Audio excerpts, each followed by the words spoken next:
প্রথম কথা হচ্ছে মানে সকলের পক্ষ থেকে এবং আমি নিজেও সহ বলছি যে এবারে ইলেকশনটা স্বচ্ছ হয়েছে, কোনো সন্দেহ নেই।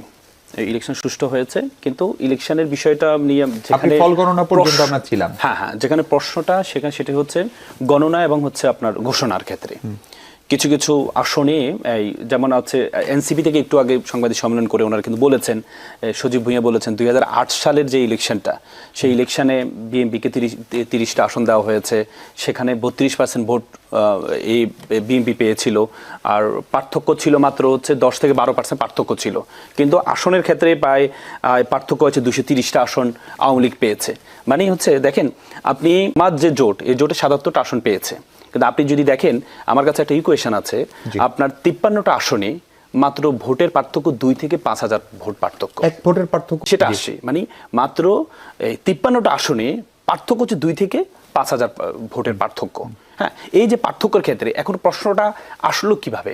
আসলো হচ্ছে এভাবে, আমরা যখন গতকাল কি দেখেছি, আপনি যে মির্জা আব্বাসের আসনটা দেখেন, ওনার আসনটা কিন্তু একসময় ভোট গণনা বন্ধ ছিল, এবং কি বলা হয়েছে ওনার যে ব্যালট পেপার, ওনার যে ওনার এই ধানের শীষে যে মার্কাটা এটা নিচে ছিল, নিচে থাকার কারণে যে পাশে যে ফাঁকা ছিল ওই ফাঁকায় সিল দিয়েছে, এগুলোকে কাউন্ট করা হয়নি, পরবর্তীতে এগুলোকে কাউন্ট করা হয়েছে, কাউন্ট করার কারণে উনি জয়লাভ করেছেন, এই থেকে জয়লাভ করেছেন। কিন্তু একইভাবে আপনি এটা যদি কাউন্টেবল হয়, আপনি যখন মামুনুল হক, আল্লামা মামুনুল হকের যে আসন, সে আসনে ওনার মার্কাটাও একবার শেষে ছিল, রিক্সা মার্কাটা একবার শেষে ছিল, এবং কি ওনার অনেকগুলো ভোট নষ্ট হয়েছে শুধুমাত্র ডান পাশে সিলটা মারার কারণে, সেক্ষেত্রে এটাকে কাউন্ট করা হয়নি। এই আপনি যখন এই দ্বিচারিতা যখন দেখেছে, তখন কিন্তু প্রশ্নটা ইলেকশন ট্রাইব্যুনাল রয়েছে, আপনি আইনজীবী, আপনি ভালো জানেন না, তখন তো প্রশ্নটা এখন ব্যাপারটা হচ্ছে আমরা তো হচ্ছে এই পর্যন্ত নির্বাচন কমিশনকে আমরা এই পর্যন্ত যতগুলো দেখেছি, ওনাদেরকে হুমকি ধামকি দেওয়া ছাড়া এই পর্যন্ত সমাধান হয়নি। আপনি দেখেন নির্বাচনের 2 দিন আগে বলে যে 300 গজের মধ্যে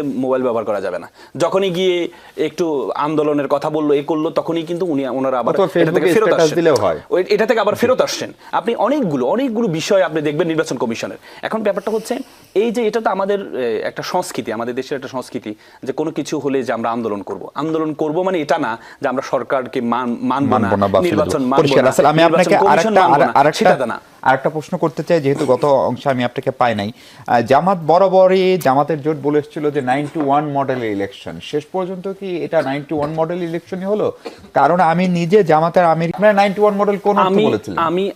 আমি মনে করি না, এটা জামাতের পক্ষ থেকে বলা হয়েছে এই জন্যই, আপনি দেখেছেন এই গণ অভ্যুত্থানের পরবর্তীতে ইলেকশনগুলো, গণ অভ্যুত্থানের ইলেকশন হয়েছে 91 ইলেকশন হয়েছে, এবং 90-এর যে ডাকসুর যে ছাত্র দলের যে ভূমিদস্যু বিজয়, সেটার কারণে পরবর্তীতে 91-তে একটা যেখানে আওয়ামী লীগ ক্যাবিনেট গঠন করে ফেলেছিল, তখন কিন্তু হচ্ছে পরবর্তী দেখা গিয়েছে ছাত্র দল হয়েছিল, পরবর্তীতে 91-এর ইলেকশনে যেখানে ক্যাবিনেট তৈরি করে ফেলেছিল আওয়ামী লীগ, পরবর্তীতে বিএনপি কিন্তু সে সংখ্যাগরিষ্ঠতা পেয়ে ক্ষমতা আসছে। এখন পরবর্তীতে এই যে এবারেও আমরা যখন দেখলাম যে একটা অভ্যুত্থানের পরবর্তীতে ইলেকশনটা হচ্ছে, এবং কি ছাত্র সংসদ শুধু একটা না, 5টা ছাত্র সংসদের যখন ভূমিদস্যু বিজয় যখন জামাত শিবিরের এই থেকে যখন হলো, তখনই কিন্তু এটা একটা আশা। এখন আপনি তো আশা করতে পারেন যে কম্পিউটার যে পরীক্ষা দিতে যায়, প্রত্যেকে তো পরীক্ষা দেওয়ার আগে চিন্তা করে আমি ফার্স্ট হব। এখন আপনি তো বলতে পারবেন না যে তুমি ফার্স্ট হবে না, তোমার চেহারার মধ্যে ফার্স্ট হওয়ার কোনো ভাব নেই, তোমার প্রত্যাশা করে। আপনি তো বলে যে গ্যাসে বাঁচে ফানুস, আশায় বাঁচে মানুষ, আশা তো করতেই পারে। আপনি যখন কম্পিটিশন অংশগ্রহণ করবেন, আপনি যদি আশাই না করেন, তাহলে তো আপনি শুরুতেই এক্সামের আগে তো আপনি পরাজিত হয়ে যাচ্ছেন। একদম পরিষ্কার। আপনি যদি বললেন যে মন্ত্রী ঘোষণা করে দিচ্ছেন, এটা মন্ত্রী ঘোষণা না, এটা হচ্ছে যে আপনারা যদি এই আসনে যদি নাহিদকে জয়লাভ করেন, তাহলে আপনারা ভবিষ্যতে যদি আমরা জয়লাভ করি, তাহলে আপনারা একটা মন্ত্রী পাবেন।